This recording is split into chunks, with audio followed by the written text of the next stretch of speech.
Alright, so I just got in the new TruthEar Zero Blue 2. This is just going to be a quick unboxing and first impressions of this. If you didn't know, the TruthEar Zero Blue 2 is the successor to the original TruthEar Zero Blue a couple years ago. That one came in at $50. This one comes in at $65. So it looks like inflation hit the IEM market as well. Here's what it looks like. I don't think it looks very different, if at all, from the original. You get the pouch like we did last time, and inside the pouch you get obviously the cable. This is actually quite a nice cable compared to the original, I think, if memory serves me correctly. And we get a bass adapter, which I'll talk about in a little bit because it takes cues from the original Zero Red, which also had that bass adapter. As for tips, you get this little tip accessory thingy here.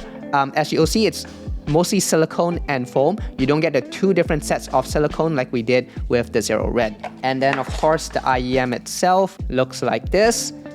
As usual, 2-pin cable. Nozzle size wasn't any issue for me when I was trying these on. Maybe my ears got expanded over the few years of using really large IEMs, but this one actually fit me quite well. As for first impressions, I wasn't a big fan of this one. I spent about 20 minutes listening to it, so take it with a bit of grain of salt here, but I thought that the overall tuning was okay. The mid-range was a bit forward, a bit too shouty. The bass presence was there, but the quality wasn't really noticeable. I didn't really hear any sort of texturing. It was just kind of there.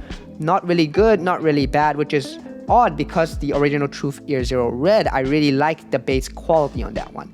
The treble was once again kind of like okay, except there is a treble peak somewhere in the upper treble that the way I'll describe it is that when notes interact with that peak, they sound like they almost get caught on something. They kind of catch on something, like a nail that kind of sticks out a little. It makes hats and cymbals sound kind of wispy. It makes the transients of your notes sound kind of etched, a bit grating, a bit overly sharp.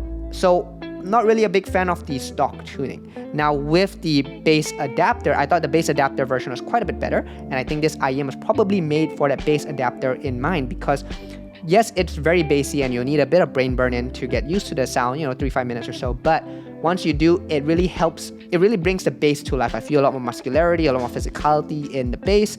The mid-range and upper treble gets kind of suppressed, kind of pushed down, so you don't get as much of that forward shoutiness. The upper treble kind of catchiness is still there. It's still not great, but it's a lot less. So if you're gonna buy this IEM, I would suggest it for the bass mode. I wouldn't get this for stock tuning. So yeah, that's kind of like my first impressions. Like I said, take it with a bit of grain of salt, but I'll definitely need a bit more time to kind of formulate my thoughts around this one, average out my listening experience over a few days. But if you want to see a detailed review, Listener has a full written review up over at the Olive House that I'll link in the description.